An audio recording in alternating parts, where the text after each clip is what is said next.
Okay, we'll call to order this meeting of the Board of Selectmen for September 23rd. We're going to move our executive session to the end of the meeting where we have another executive session already scheduled. So we'll begin tonight, if that's agreeable to the board. Yep. And we will start tonight in open session with approval of meeting minutes of August 26th. Move to approve the meeting minutes of August 26, 2014. Second that motion. Any changes? Discussion? No. All in favor? Aye. Aye. Approval of current payroll and vendor warrants. So moved. Second. All in favor? Aye. Aye. Future meeting dates. We're meeting on October 7th and October 21st, but we're also meeting this Thursday evening with the planning board. We're posted for 6:30 to vote on the housing production plan, hopefully. Okay. We're posted for 6:30, but they have a few other items on the agenda, such as a public hearing on their town meeting articles. So I'm not sure what time we'll actually start, but we're posted for 6:30. We'll probably start later than that. Okay. And the 7th and 21st still agreeable to everyone? Yep. Okay. Citizen Speak. Do we have anyone tonight who would like to address the board at Citizen Speak? Okay, then seeing none, the next item on our agenda is a presentation by the Council on Aging. Good evening. Good evening. Sure. While you're getting seated, let me just mention my sister Maureen Conlon is a member of the Board of Directors of the Council on Aging, so I'll just make that disclosure on the record. Thanks for coming in tonight. Thanks. So I'm Mike Balfe, and I'm an associate member of the COA, and I live at 19 Lantern Lane, for the record. So we're here tonight really to start, I think, a process of what I call righting a wrong. But first, we thank Selectmen for taking the time to listen to us tonight and hopefully to read the presentation we gave you. And I also must thank Mary Ann and my fellow board members for their help in this endeavor, putting together these papers. Second, before I talk, the written presentation that we gave you, it's obviously not a request for any civic appropriation. It's just really to put this issue out there for when the budget season comes around, as it will. And probably to your relief, I'm not going to go through a presentation again, but rather I'm going to try and provide some background. Having said that, the wrong that we feel we should put right is the underfunding of the COA for its provision of services for the approximately 6,000 seniors in Milton. We've built a senior center within the last, I guess it was 2001, you said, but we haven't adequately funded its activities. It's sort of like buying a car and then not buying the gas to drive it. So on joining the board, I was actually surprised to see what the low level of funding was for the COA, very surprised. And I assumed that this was likely due to the COA's appropriation not keeping pace with inflation. But I was wrong about that. It was just low. And we've been shortchanging our seniors since at least the year 2000. The evidence of that, we appropriate per senior for our COA at least, which is $40 approximately per senior, at least $15 or approximately 30% less than other comparable towns. And a typical senior homeowner who is paying, give or take, $8,000 a year in property taxes gets very little for that money in terms of the COA. So what's the consequence of this underfunding? The COA depends on charity for about 40% of its expenses. And obviously there's continuing concern that some of these sources of charitable funds may not always be available. Moreover, although its funding over the years has increased approximately in line with consumer prices, its largest, the COA's largest expense items have increased a lot more. Consumer prices have, over the last 10 years, have gone up something in the upper 30s in total percentage. But the two largest expense items for the COA, gas, has gone up 150%, maybe 140% since I wrote that, since it's gone down a little bit. Electricity and heat about 50%. So the conclusion is it's already inadequately funded for the services it currently provides. But the problem is actually bigger than that, because our master plan committee has recognized that demand for the COA services will increase as the number of seniors increases and they become more active and seek additional services. So a significant increase in the appropriation is essential both for the town, I think, to be made attractive, and also in fairness to its seniors. Just as an example, another specific request, increasing the appropriation to the average amount in the comparable towns would cost about $15 a year for the average property tax payer in Milton. And when you think about that, that's pretty much a rounding error on the town budget, or the town's equivalent of the loose change in our sofas. So I would hope that it's not beyond the ability of the committees who work on this to squeeze that amount out of the budget with this and future years. Thank you. Thank you. Mary Ann, anything you'd like to add? Now, Katie, you know me. Of course, there's something I'd like to add. First of all, I'd like to start with good news. On Saturday, November 8th, from 9 a.m. to noon, the Friends of the Council on Aging are hosting a free community-wide shred day at the Senior Center parking lot as a gesture of goodwill to let people get to the Senior Center, hopefully come inside, have a cup of coffee, bring your boxes that you need shredded. They'll take them out of your car for you. They've hired a professional company. And I think it's just a wonderful way for people to learn about the COAs. So they just wanted me to announce that again, Saturday, November 8th, 9 a.m. to noon. And we hope to welcome many of the residents. So I was very glad when Michael Belf came on our board. We have a fabulous board, but Michael came with a little bit of extra expertise, being a selectman in another town. So That would be former selectman. Former selectman, I'm sorry, I take that back. So we spent quite a bit of time going over this. I think what became apparent is that the COA really needs to look at maybe reorganizing how we're going to address the needs of the seniors. Most pressing need is a full-time band driver.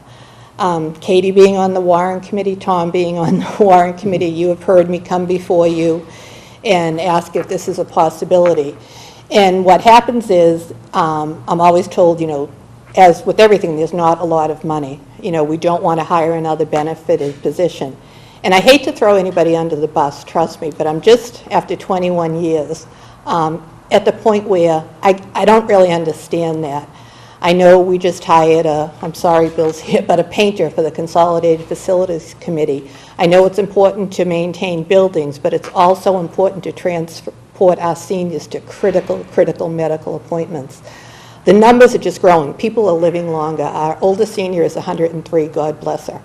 I go back to when Rick Neely told me how to solve this problem, and I didn't listen to him. A senior calls, they say, I need chemo 5 days a week. I have never been able to do it. I never will. How do you tell them you can't help them? How do you tell them? But we're at the point now where funding is too low.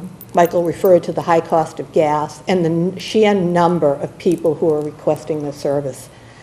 These are the seniors who supported overrides in this town, who pay exorbitant property taxes, and really, police, fire, DPW, we all need these services. But they're not at the stage where they're using the schools, they're using the parks, things like that.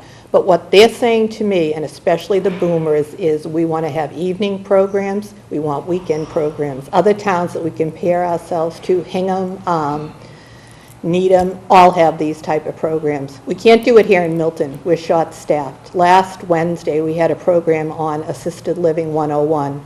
We packed the big room with people. But truly, it's myself and Nancy Stewart, who are there doing it. They want to see programs on Saturdays. People are working longer, and they want to see different types of activities. We don't have the means to do it now. Transportation has always been the biggest issue for our seniors. They're not, you don't want them to drive, but you have to give them a way to get from point A to point B. We're back where we were almost 5 years ago now, having to prioritize between medical, grocery shopping, and getting people to the senior center.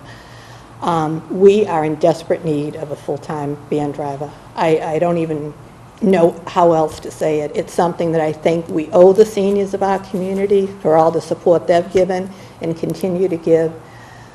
But as Michael said, you know, this has been for me, it's been a 21-year dream. 40% of our budget, as you know, especially transportation, is through fundraising. Golf tournaments, the walk Maureen did last year. But if these pieces don't come together, and God bless the Copeland family, but every year their letter comes with the stipulation, this is a one-time, you know, you can't count on it every year, but thankfully we've had it for the last 15 years. But I think it's time for the seniors to get a little more services, and the main one has to be transportation. The senior housing in the town has limited services with a fee. Just for an example, Home Inc. doesn't provide any transportation services, so, you know, the burden falls on the Council on Aging, and it should. I mean, we're a department of the town, they're residents of the town, but we can't do it the way we've been doing it any longer. 40% fundraising. I'm at the, you know, end of my career there, and I think somebody who comes on, you're not going to find another person who's going to take on a job where 40% of her budget has to be fundraised. It's just, it's literally almost impossible to do. You know, so I hope you'll take a close look at it, give me some ideas on what I can do. I mean, I'm certainly willing to go before the Warrant Committee, the Personnel Board, but again, we have been that route many times, and unfortunately, the position has never come to fruition in the town. So thank you for your allowing us to come in tonight, for reading our report, and any suggestions you can give us or help you can give us would be greatly appreciated. You in comments? I have a Mary Ann question. and Michael? How much money do you need to get a full-time A van full-time van driver with benefits. I can't address the benefits, Dennis, but it would be about $20 an hour, so you're probably talking $37,000, $38,000. The town right now provides 17 hours of van service. You know, 17 hours a week, a week. and you need 40 hours at least? We have 5 part-time van drivers. We have the vans out there, you know, as many days as we can. So 17 hours would help with this, but we need a full-time van driver. And in order to make it an attractive position that somebody would want, you would definitely have to offer benefits. You can't say to somebody, you know, 40 hours, 37.5, but it's a I don't know what the correct term would be, non-funded position, like an employee at will. Nobody would be interested in a position like that. So on top of all your fundraising, you'd still need another 30 grand? Well, Dennis, to be quite honest, I want to cut down on the No, but fundraising. assuming Yeah, you still have to absolutely, fundraise yep. the same amount, you'd still need 30,000 more? Yep. At least? At least. It needs to be a full-time position, so that it's in the town plan, you know, frankly, I was surprised how much attention this got in the master plan. You know, I met with them a few times, and then when the plan came out, I figured the Council on Aging and Elders would be somewhere, you know, on the last page, and, you know, Daphne brought that up at all the meetings I attended, that, you know, the need for elder services. The biggest boom for the boomers is going to be 2020. Trust me, you're not going to know what hit you when all these people come forward. You know, we're seeing it now. We're seeing, you know, the calls. Well, why can't you do this? Why can't you do that? You know, and if I don't have the answer, you know, certainly they're going to ask, you know, the elected officials, why can't you do that? So I think, you know, fundraising will continue. Fundraising's never a given, but there needs to be a full-time van driver. There's just no question about it. Yeah, it's clearly a problem. I mean, as you know, we've level funded the town side budgets for Right. 5 years now. So basically, nobody's got an increase other than just covering basic payroll increases. And that's not even covering steps and lanes, that's just covering. So basically, everybody's budget is shrunk. But there have been departments, Tom, that have gotten new positions, right? There have been some, yeah, but on the town side, not many. We've added police, but that was, we had a plan to do that at zero cost because they came out of the overtime budget because there was a true need for it. But other than that, I think there's been a Consolidated facilities. Consolidated facilities had The some. painter, but that offsets the general expense, because to hire a painter at prevailing wage on the outside, to have a painter in-house, Right. the costs Right. lessen in the general expense line. I mean, clearly there's a need for it. I mean, there's no arguing that. When you look at the statistics and the projections that we were looking at on the master plan committee in terms of the percentage Right. of our population that's going to be over 65 over the next 10 years, it's staggering. And I think that might be part of why the master plan identified it, because these people are going to come forward, and, the town has to be prepared. There has to be a plan in place to, address their needs, their growing needs, and their different needs. The needs of the 65-year-old is so different from the needs of the 95-year-old, the nice little lady who says, may I please have a ride on the van? And then you have the 65-year-old saying, I demand an exercise class on Saturday morning, I'm paying taxes. And that's what we're hearing. I mean, it's like night and day, and it is. It's just going to continuously, increase as that population ages. Yeah, I don't know if you heard Chronicle I think it was last week. It's actually the gentleman speaking at the library gala, who has Alzheimer's. Yes, I'm going to hear him Thursday, actually. Yes, incredible. And so they did a whole show on Alzheimer's, and said, with the aging population and the increasing incidence of Alzheimer's, if you project it out, it's going to bankrupt Medicare. It's just going to bankrupt everything. Getting it's old scary. and ill is not for the faint of heart, trust me. That's very scary. But it's probably going to be more even than the numbers, because, I mean, if the housing plan and the various projects for living units, for want of a better phrase, that will suit downsizing seniors, which I think is one of the things that most people want to do in town. I mean, I'd certainly be interested. Then that's going to be more seniors again. I mean, the less seniors in town now than we might expect, because there's no place for them to live. Right, part of it. Yeah. Right. Just to clarify the numbers, so my $15 on the tax bill represented $100,000 Of increase in the budget. And I think if you want 20 hours a week, 40 hours a week at $20, that's $40,000 a year. And Plus benefits, 50% more for benefits. 10,000 maybe? Maybe. Probably 50% more for benefits. Really? 50? So $60,000 a year right there. But I think, to what Yeah. Michael said, in the realm of things, it's not huge. We're less than 1% of the total town budget. But then let's think about how much the seniors put into that town budget. Our town budget is mainly residential tax base, and the seniors are a big part of that. So, as much as we say we level fund everybody, we do to a point. And, I just think this is too important of an issue to, keep pushing it aside, and I don't know what else we can do. I think you're going to get to the point where if the services aren't in place, I think we're looking maybe at an override in the next year or two. Are these people going to be there to support it? They always have been. I can tell you that the seniors of this town have supported every override.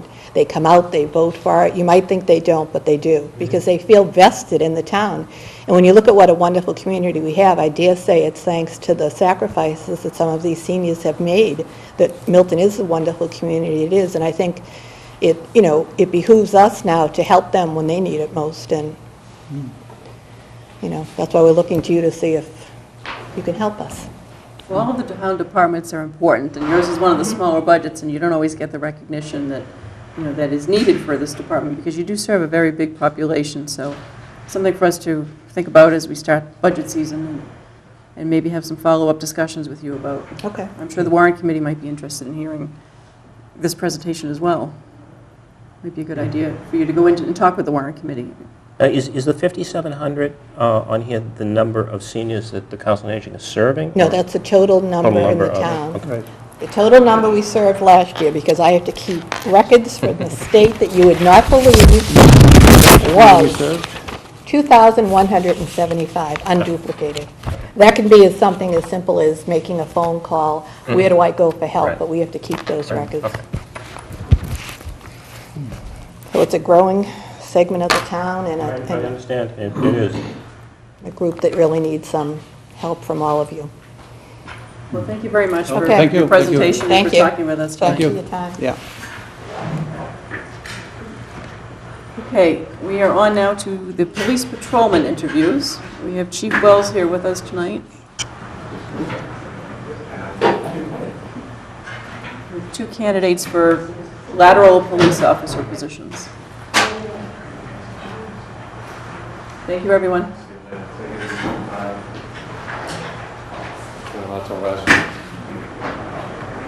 Good evening, Chief. Good evening. Good evening. This has been an interesting night. Has been. 2 candidates who watched the entire ceremony outside, and I said, we don't begin most. With such fanfare. It's only because we're interviewing tonight, so this is, as you see, I have before you, this has been about a 5-month process that was run by Deputy Chief King. As you've learned from the most senior to the newest member of the board, that the process and the expense that we go through with recruit hiring from a civil service list is very cumbersome and expensive. One of the things that had happened here is that, and part of it is a credit to the people you hire and you appoint. The other thing is the demand of people that we have that they want to take other agencies. And when I became chief 7.5 years ago, we had just lost 10 veteran officers. We lost 5 in one swoop to Boston, state police, federal agencies. And so we have a very young department, experience-wise. And so I came to Anne Marie several months ago when we had a couple of openings, one from one who did not make it through the police academy, the second created by the MOU that you created, which brought the second SRO into the high school. We engaged in looking at bringing in 2 lateral transfer officers. The 2 candidates before you tonight have a cumulative 30-some-odd, almost 35 years of experience. One is a detective commander. He's a sergeant detective in a department on the South Shore. The other is a female officer who is in a very interactive community policing unit in another South Shore department. The benefit to us here is not just we're going to get 2 veteran police officers who can go to work right away and we garner from their experience, but this is a no cost to you. This is a win-win. There's no training. We're not going to have to go anywhere. I told Emery we learned last week that Quincy is going to take one of our newer officers in the next month or so. The waiting list in the Boston Police Academy as of Monday is 100 officers for the next class. There's a 100-person waiting list.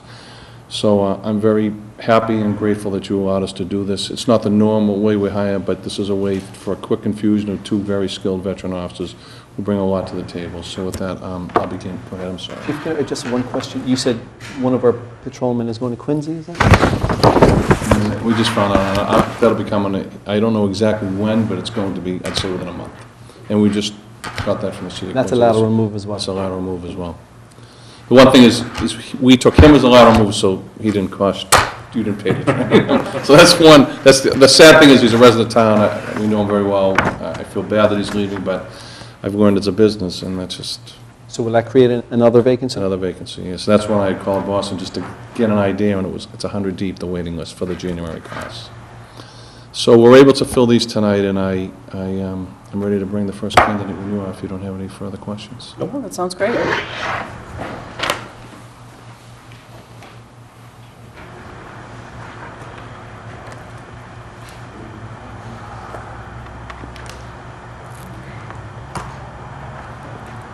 This is Tracy Mannion from the Plymouth Police Department. Ms. Katie Collin, the chair. Tracy, nice to meet you. Thank you for coming in tonight. Tracy, nice to Tom meet you. Hurley. Tom Hurley. Nice to meet you. Anne Marie Fagan, the Methodist, the Hi. town administrator. Just keep right on. Paul Rizzi, the brains of the operation, and Mr. Tesco. That's good to know. She is.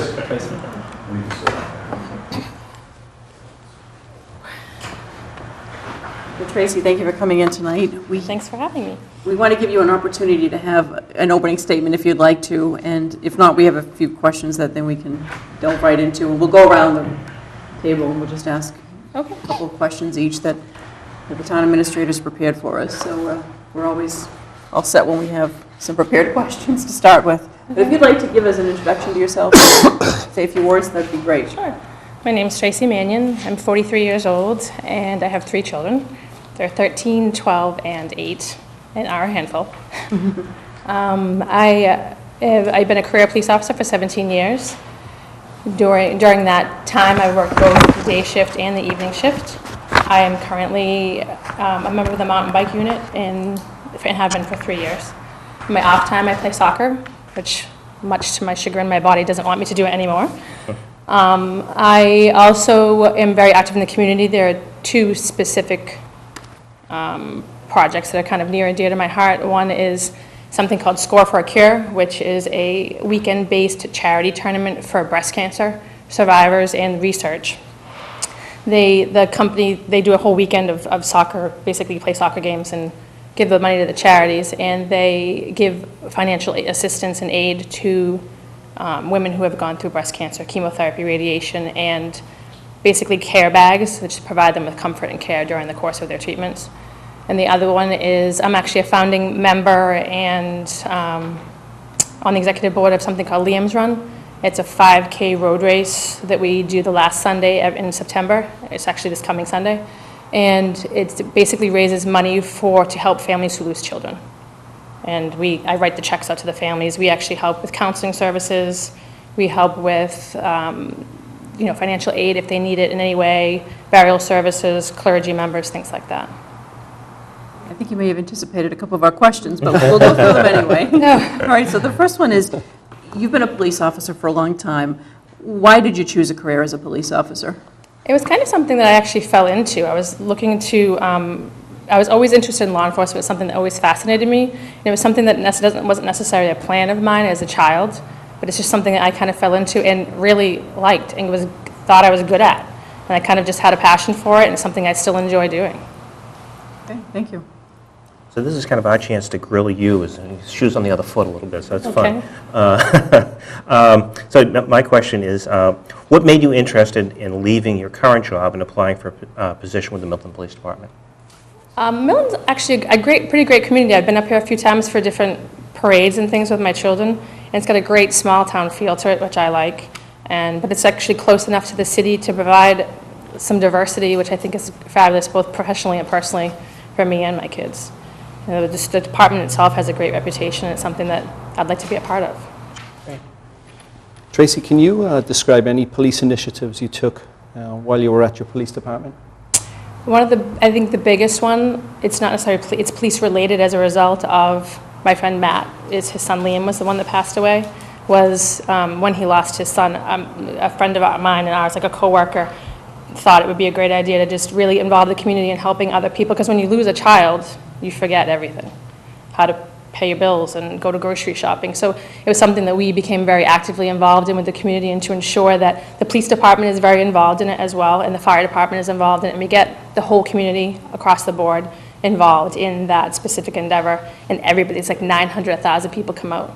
And it's something that every year we help the families too. We have letters and a website that we ensure that people realize where the money is going. Thank you. That's good. And the next question is, what do you think is a major contemporary issue facing local police agencies, and what can be done about it? A local contemporary issue, I think across the board for me in modern policing, is community-based policing and the philosophy. I think that's how I look at community-based policing and how I like to police. It's very important to me to just be active in that way, and I like to consider myself to be fair-minded and compassionate, and to treat people in the community in that way. And oftentimes you see in some bigger departments, you don't always see that. And I think here, it's because it's smaller base, and the philosophy in and of itself is community-oriented. I think it's something that would be a great fit. I'm going to skip question 5 because you already answered it better than I could have anticipated. So I'll go into question number 6. What is the most difficult situation you've faced as a police officer, and how did you deal with it? The most difficult recently was the death of my friend Greg. Not trying to start crying. Sorry. We went to the academy together, and it was just really sad when he died. I'm sorry. Was he a police officer? Yeah. He was killed in the line of duty 6 months ago. In April 1st. And I was there, I heard it on the radio. And I just didn't know what to do. Like, the weird part about it is I'm always, as a police officer, you always try to be in control. And you always try to I don't know, just take control of every situation. In that moment when I heard it, I literally was like, what do I do? And then your instincts take over and you go from there. And then it was going through the process of his death and all that, just trying to get through that as best you can and taking control of that. And the second, I think probably the second most was 6 weeks later, my niece died of a heroin overdose. So in keeping with that, I kind of did the police role to help my family members through it. Those are the two most difficult. Sorry to hear that. Tracy, if you're selected for this position, where do you see yourself in 5 years? Chief.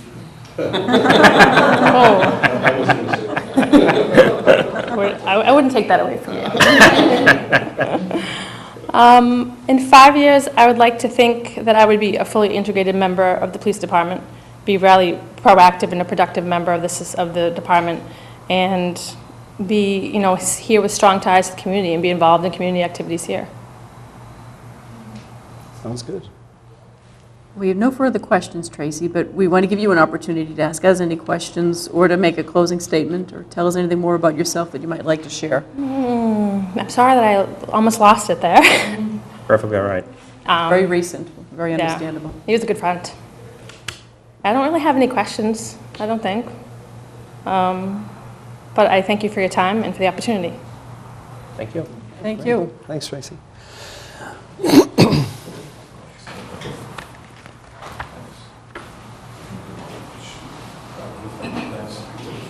Thank you, Tracy. Tracy, it's a pleasure. Thank you. Sorry, I should have done that other way. That's all right. The other way. That's all right.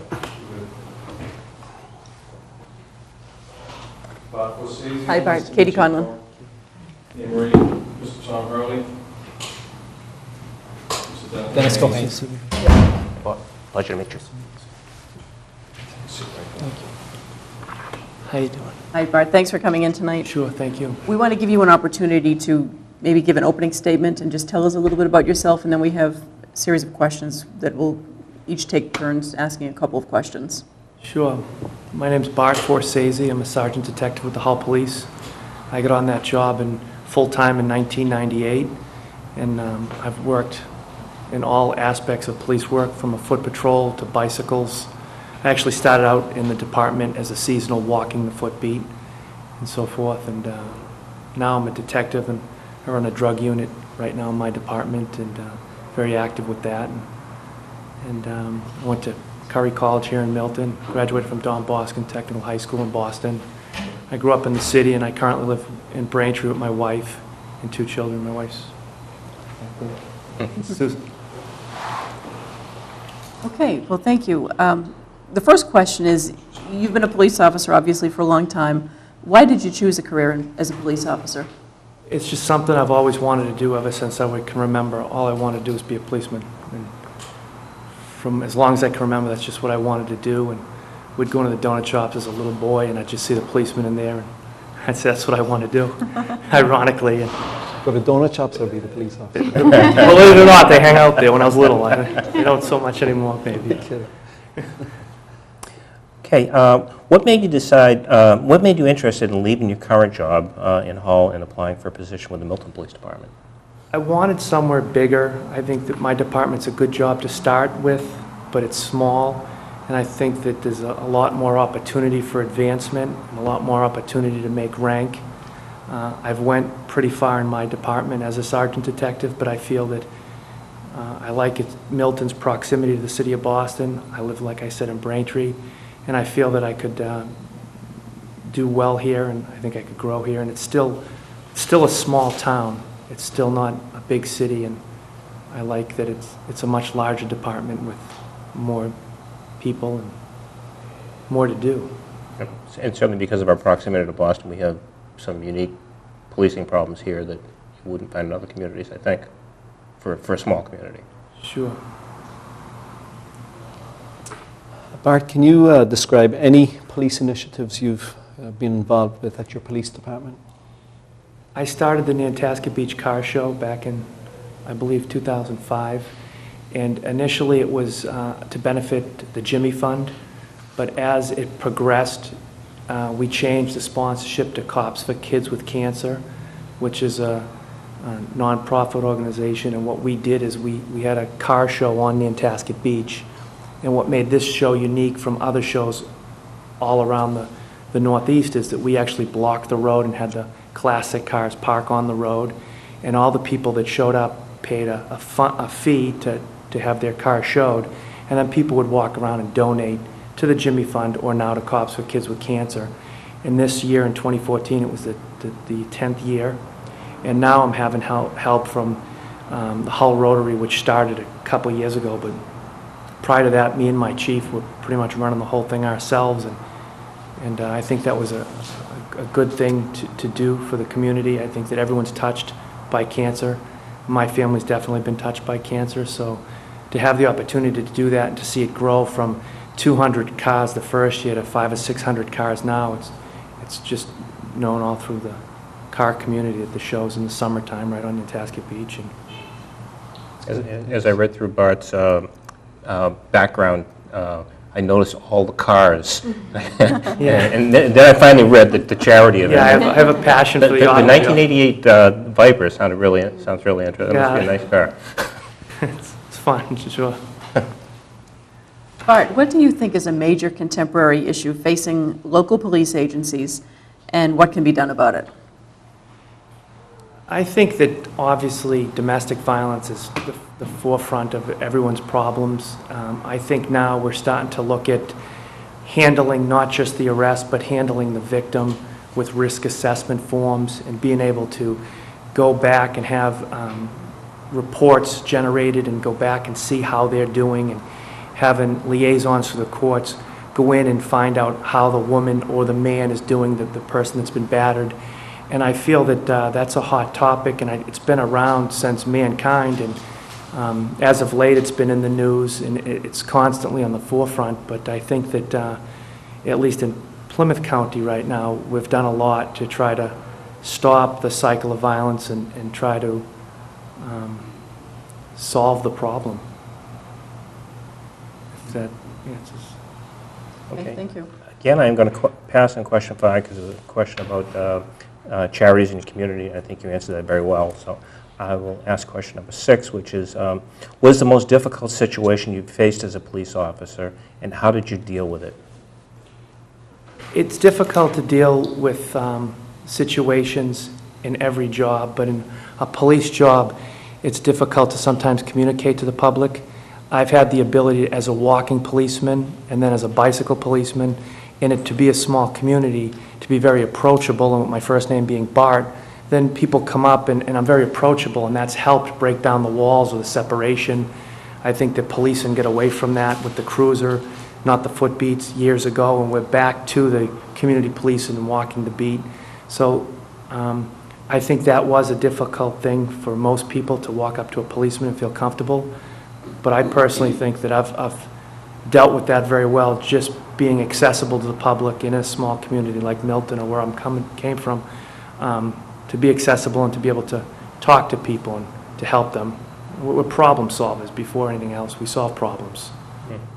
That's certainly one of my pet projects. Working with Chief Wells to try and get more foot patrols, especially in the commercial districts, and hopefully one of these days we can figure out a way to do it. But I'd like the idea of bicycle patrols, too. bicycle or, yeah. Say you were a step close to being a step closer to Okay. that. Bart, if you're selected for this position, where do you see yourself in 5 years? I really would strive to become a sergeant detective again. I like the position I'm in right now. I know being a patrolman again is one step backwards, but I see that it being 2 steps forward is my career and what's best for me and my family.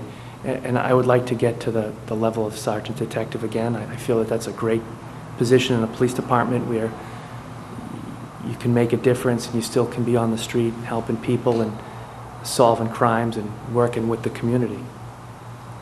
You're accessible, again, it comes down to. So Bart, if you have any questions for us, feel free to ask them, or if you'd like to make a closing statement or tell us anything else about yourself that we haven't covered, please feel free. I just want to thank you again for having the ability to interview with you, and I look forward to hopefully the next step if that happens, and that's it. Okay, thank you. Thank you. Thank you. Thanks, Brad.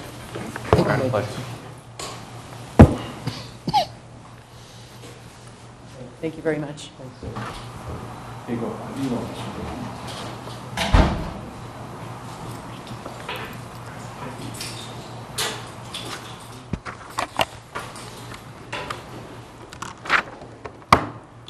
So Chief, a couple of good candidates. Very good candidates. And again, I thank Deputy Chief King because he and Lieutenant Alba as well, Officer Matt Mercer did the background, Lieutenant West. We were a good 5 months into this, and this is the first 2 laterals I've ever recommended, and as I said to you earlier tonight, I'm glad that you did this because it gives you really, even though it's a quick glimpse, just an idea of the type of caliber, the people that you have. And there are certain things that you can't instill people: honesty, integrity, compassion, humanity. That those things come with them. I was a little worried. I am very familiar with the death of Officer Greg Maloney, who was killed in April of this year. It was very high profile. He was killed on his motorcycle. And I did know, she is friends with Pauline. They know each other pretty well. She's friends with several of our female officers. Pauline actually sang his funeral, so I was there and was aware of it. But there's a note in her background from a priest who was very involved with the coordination of that, about the role that she played within her department during that period of time. And one of the things that I really looked for when John brought the package to me was I looked for that partnership, because as you know, that's whether we are short people or not short people, every day we try to go out and foster those partnerships and build new ones. And I think the 2 of them will help us with that, and we'll bring a lot of experience here in this one. Not that they're perfect, and I appreciate every man and woman who works there, although I do think the appointment of her, we probably become the highest percentage female police department in the Commonwealth. She comes to, I think, 5th, she'll be, I think, the 15th officer. It's very high. So it's a credit to each of you. Good news. It is. And I was intrigued by the background checks, the amount of paperwork. I'm sure we know about them, more about them than they know about themselves, with this paperwork. Yeah, they don't get to see what you get. Yeah. No. The only thing they actually is their intake form, and then after that, it's all done by the background investigators and the interviewers, and it goes to you. They don't get to see it. Yeah. But it is one of the big, I've said this many times, who we hire and who we promote are 2 of the biggest things that I think all of us do. And so we do try to do our due diligence. And you and I spoke earlier today. I mean, no one's perfect. There's always things that come up questionable, but I think you saw tonight, I think both of them showed their skill. Bart's wife, who was here, she's a probation officer in Quincy Court, works very closely with many of our officers on a daily basis over there. They're both very good candidates, I think. Yes, and I always think it's important to defer to the department head in hiring, and you've recommended these candidates to us, Chief. Clearly, they're both very well qualified for the positions.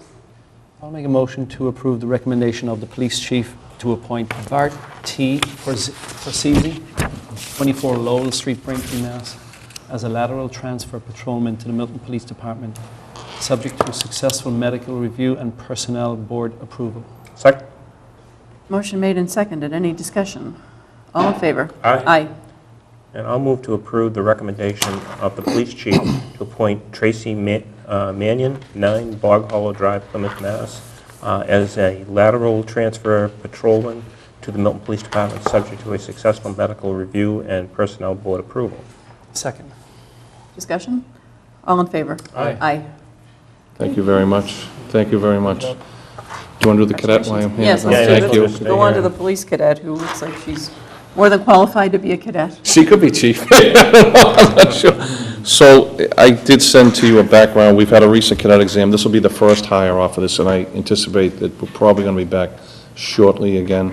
There's a vacant dispatcher position we want to fill first, which we're getting close on.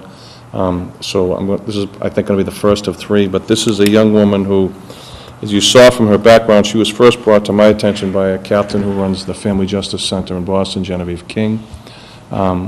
This girl worked for her, and I didn't know who she was, but she wound up being the top scorer on the exam. As you can see from her background, she's done 3 internships, 2 within the forensic unit in the Family Justice Unit of the Boston Police, and 1 within the Fusion Center, or the Technical Center of the Massachusetts State Police. She has a degree in forensic science.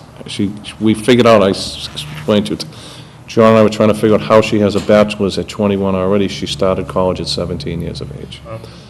So she very well could be interviewing for a police job right now, but I'm very pleased to ask tonight, consistent with the kid appointments you've made in the past, that we appoint this young lady, Jamie Mitchell, of 635 Pleasant Street, as a police cadet. I'll move to approve the appointment of Jamie Mitchell, 635 Pleasant Street, as a police cadet in the Milton Police Department, subject to a successful medical screening and personnel board approval. Second. Any discussion? All in favor? Aye. Aye. Thank you very much. Thank you. Thanks for tonight. It was a good night. See you. Thank you very much. Thank you. Take care. All right, good news for the police department, 3 good hires.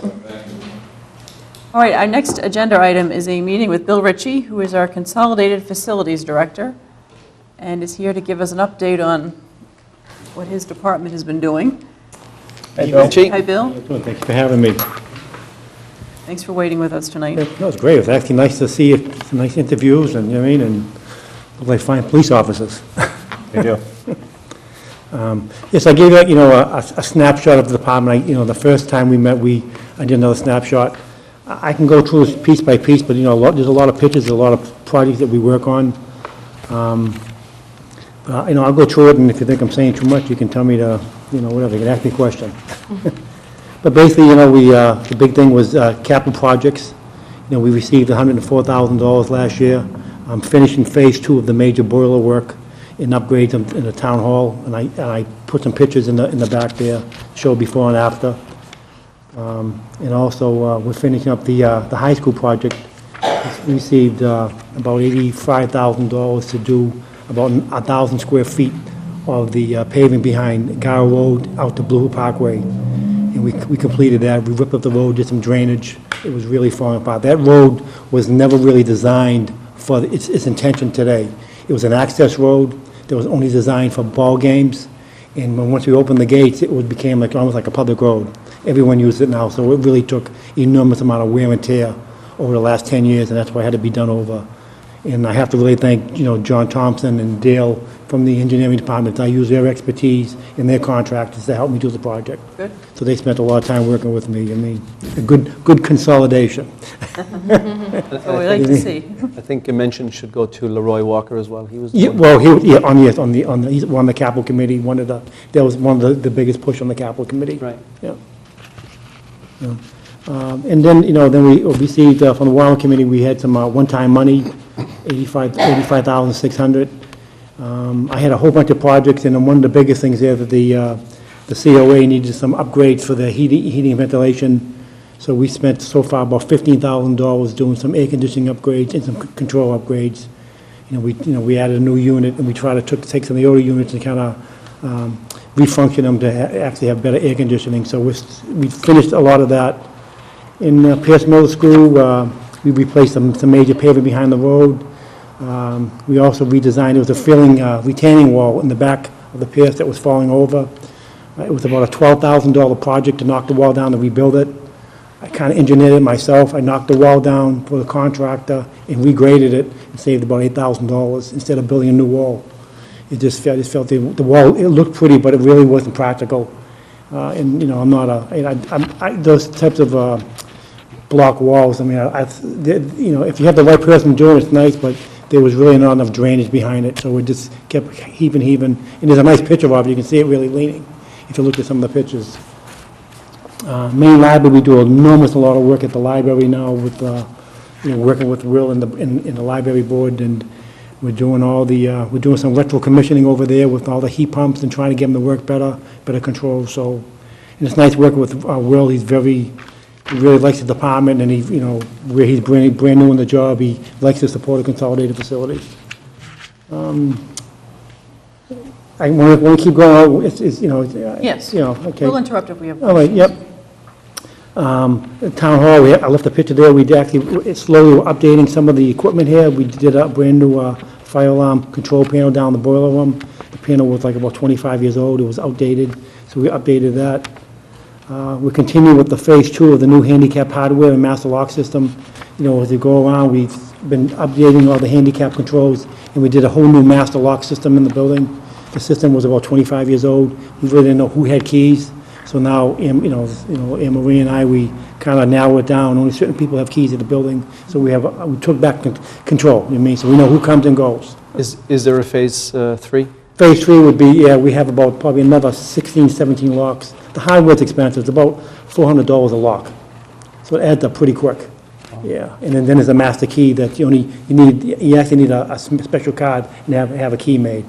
So we have I wanted to really have the control of who got a key, and so far it seems to be working pretty good. In phase 2 of the insulated glass has been going around. There's a lot of field glass here. The windows here were pretty old, so as the glass failed, I have a contractor come in, and we try to update the glass to a thermal pane insulated glass. So we did a couple doors. We did about 15 panes of glass so far. It was not Thermopane before? No. Really? Yeah. No.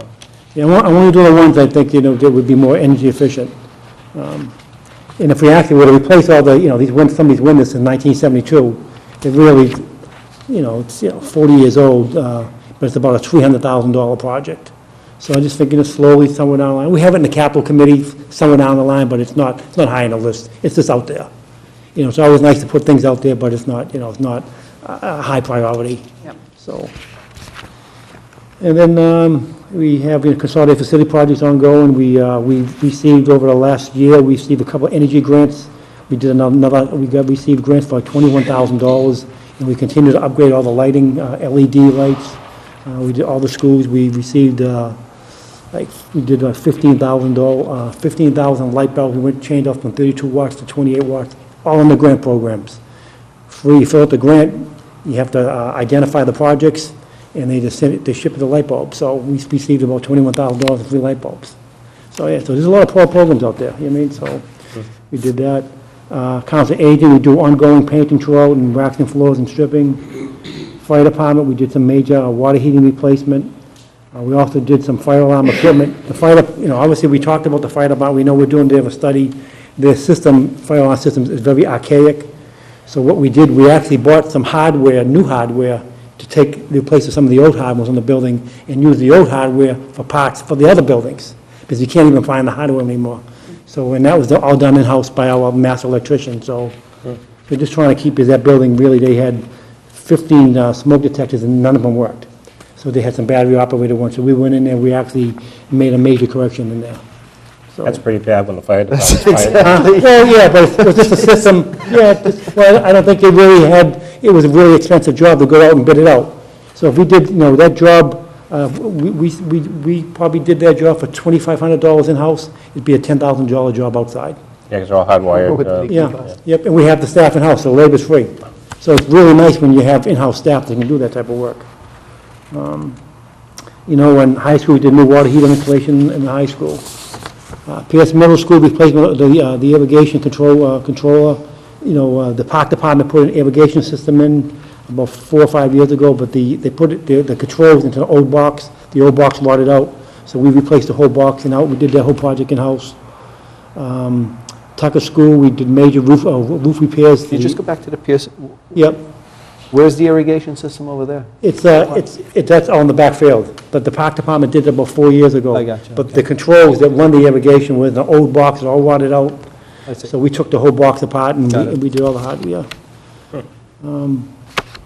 Cunningham School, new drainage lines installed in the front lawn, so they always had a major puddle, so we dug it up, working with the DPW again. They assisted us and we changed all the drainage over there, so made, a lot of kids were getting like muddy feet running through the mud, and it really helped out a lot. And we do, school-wide, we do major ongoing roof repairs. We have one of our maintenance workers is a professional roofer, so he does all our roofing in-house for free. Anything that's not really a capitalized, but anything below that. And before, before we had this roofer, we were spending thousands of dollars each year. So having this person in-house is unbelievable. We can get to a roof leak in in 2 or 3 hours versus waiting like 2 or 3 days. Is there a lot of roof work, given the fact that the schools are still That's what I was just fairly going to new? say. When I was on the school committee, it was one of my biggest pet peeves. Yeah. We spent 100 and how many million? Oh, well, it's 130,000, and we get some 100 COBRA money, so 130 152. million, and they Anytime you have flat half roofs, repaired the and when you roofs. have roofs with, Yeah. yeah. Right. Right. So the history, 10, what is it, but 10 or 12 years for most of those buildings? Or for the... a little more yeah, for some of them. yeah, More than that. Glover was, like, 2001, so yeah, so Yeah. Glover's like almost 13 years old. So for a flat roof, is Flat that the roof- average range when they would It's start about- being some problems? A good flat roof would range anywhere from 20 to 30 years, depending on the maintenance you put to it. The issue, Katie, is they only repaired half of the roofs. Right.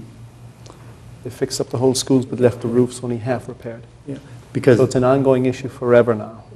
the other half of roofs were still under warranty. When they were doing the construction project, there was still 5 to 10 years left on the roofing projects, on those roofs.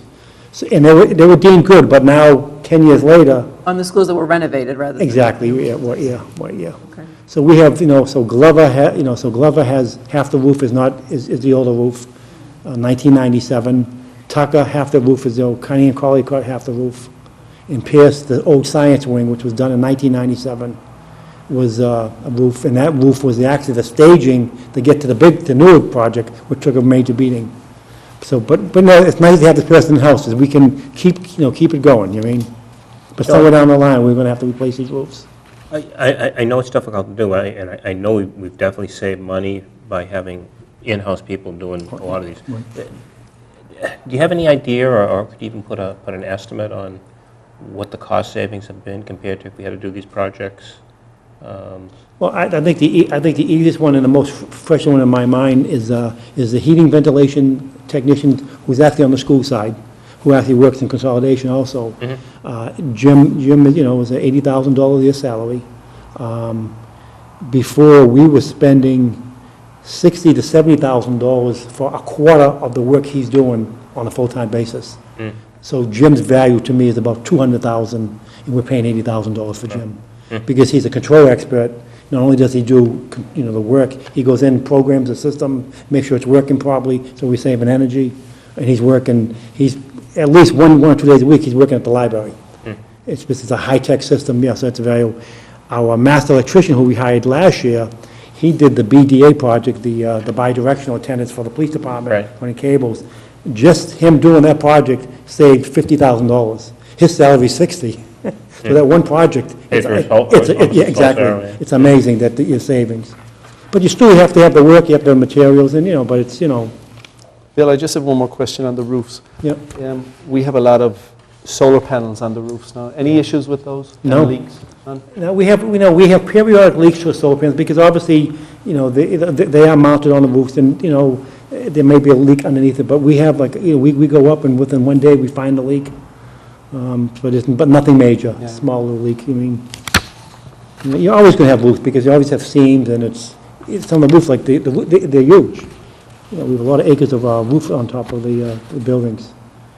And then I went down the school do work order system. Last time we reported to you, we had put the brand-new work order system into place a few years ago. Last time I reported to you, we had 2,000 work orders. I predicted the next time I see you, be up to 4,000. Well, it came short, about 3,700. But it's amazing that as people know we're out there, the work orders are really starting to come in. And we're about, as of last week, we were 200, we're about 250 behind schedule right now. Because everyone knows we're out there. We have the brand-new maintenance painter, and everybody wants painting done. So that's an enormous position for us, because we were using our other skilled trades to do painting, and then that kind of deferred that maintenance. So having a painter in-house, and I know Mary Ann, we're all in this together, but, everybody will benefit by this painter, and he also does maintenance work, and he's working the evening shift, because I said I did not want to have a painter work the day shift, because he couldn't paint things. So it's the first position in this department. It's, off hours, 2:30 to 10:30, Monday to Friday. So he can paint when everybody's gone home, he paints. That's great. So it's very, very valuable, not only the position, but the hours was really important. We just signed a brand-new cleaning contract for the town hall, the library, and the senior center for 3 years. I did a 1 year with the option 2 or 3 years, and we saved about $5,000. Same company? It's one company, but I took, instead of hiring one company, which could have been more advantageous for me, but at the end, it was better for the taxpayers if I broke the contract up, because I saved $5,000 by having 2 cleaning contractors. So I take the money anytime I can get it. It's just, $5,000 is $5,000, I have to take it, and both contracts are working pretty good. Staffing update, obviously we hired a new consolidated facilities maintenance painter. His name is Matthew Mercer. He's from Milton, Mass. And he's proven to be a great asset so far. And I also like to say, I always thank the people on my staff because my job is direct and to manage, but the staff is what makes me look good. So I always like to thank my staff. They work hard. It's a brand-new department.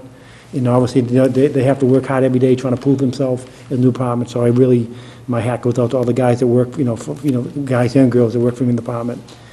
And then last, I'd like to special thanks to all the landscapers who contribute to, Johnny Driscoll, who helps, does the library, over here in Town Hall. Eagle Farms helps out at the schools. Malloy Landscaping helps out at the Pierce Mill School. Coulter Landscaping also helps out at Tucker and the volunteer amateur garden people do all these beautiful flowers. I don't want to endorse anyone, but it's always nice to recognize people who volunteer their time and talent for free. It's enormous savings for us, so it's Sure. always nice just to recognize them. Really generous people. They are, they do a lot of nice work. Yeah, Driscoll does a beautiful job. Yeah, everybody says, Bill, who maintains your, I said, these guys in-house, that's a private contractor. You have to see the difference, And the amateur gardeners always do a nice Yeah, job yeah, flowers. seasonally with Yeah, all they the do. plants Yeah. and They really flowers do, out here. yes. So that's pretty much what I have. Obviously, I'll be working with, we have, working with that net metering project, with the solar of 5 megs, and the update with that project's still going on, still trying to get permits. It has not started yet. The permit process is a long And that's the process. one In they're going to Reedville? put down on the That's old one Reedville, Reedville, yes. yeah. So before 4 megawatts for the school system and one for us, probably all said and done, maybe $250,000 savings a year combined. So it's nice, It's no-brainer, yeah. It's no-brainer, yeah. Bill, I think you're involved with the textile recycling. I am, Could you yes. say a few words about that and how, we started with one school, has that been pushed out to Yeah, other we schools? pushed it out to 4 schools, so we have, so textile recycling is, it's a great, it's green, so you bring your, clothing, blankets, shoes, and they take them and actually it offsets it offsets the trash in the town. So far, I think we saved, we put it out, I believe it started, say, the end of June, the PTOs would gather about $500 so far. It seems to be working. We have 2 at Collycott and Cunningham, we have 1 at Pierce, 1 at the high school, and 1 at Glover right now. And hopefully, as it grows and gets bigger, and they start competing against one another, that's the whole idea is for the PTOs to compete from school to school, and that's how they get more people that totally recycle. But it's a great thing, I think. That's People good. seem to like it. There's a couple of issues sometimes. People throw the wrong things into it, but it seems to be working. I think Joe Lynch is happy. It's, we don't really, it might take a year before we can see the reduction in trash, but they've already gathered, I think, about like 7 tons of recyclable. So that stuff does not go into the trash that we Yeah. have to pay for. That's great. So I think it's a good program. It seems to be moving faster than we thought it would. Yeah. Yeah, so We've I've already been pushed it out to all those schools, and it is a win-win. It helps the Yeah. PTOs with money, but it also helps us reduce the Yeah. tipping fees, I guess, ultimately, for Yeah. the amount of the weight of the trash that we're... Yeah, we have one at Pierce, and that seems to be getting full quicker than the week, so actually, we might have to go to a second one. It's a big school, and it's kind of in a nice location. It's right in centrally, the Pierce Mill, so a lot of people see it, so I think they use that a lot. In Collycott and Cunningham, it's behind the building, but so it's mostly the people that go to school there, or the PTOs. But, so, Well, that's great, and it was really, Bill and Joe Lynch, yeah. more so Bill, I think, have been involved in it more recently, but a resident brought this to everyone's attention, Lee Pukel, who did a lot of work on that, and she must be pleased with the progress that's been made. Yeah, we started, I think he contacted me about 2 years ago. And I said, textile recycling. He said, Bill, you're a green guy. You like green things. This is a perfect thing for you. And then I worked with Joe, and obviously Joe pays for all the trash in town, and we want to find the right opportunity. And after researching it, it was great to put out in the schools. This is textile scraps and things like Yeah. that? Not Oh, yeah. clothes that would have been otherwise donated? to- Yeah, exactly, yeah. They pretty much recycle a whole bunch of things. Yeah, it's really nice. Works good. And it happens in a lot of towns. Yeah, no, it's been a great program. That's good news. Good. Bill, one question. The pros and cons of, and right now we don't have a mechanism to do it, but of trying to cross-bill some of your consolidated facility services to other budgets, since they are getting benefit and Right. your budget will continue to grow, and Yeah. any budget that's growing is an easy target. So, the pros and cons of a cross-billing kind of Yeah, well, the way we do it right now, obviously, we supply 100% of the labor Yep. to all the other buildings.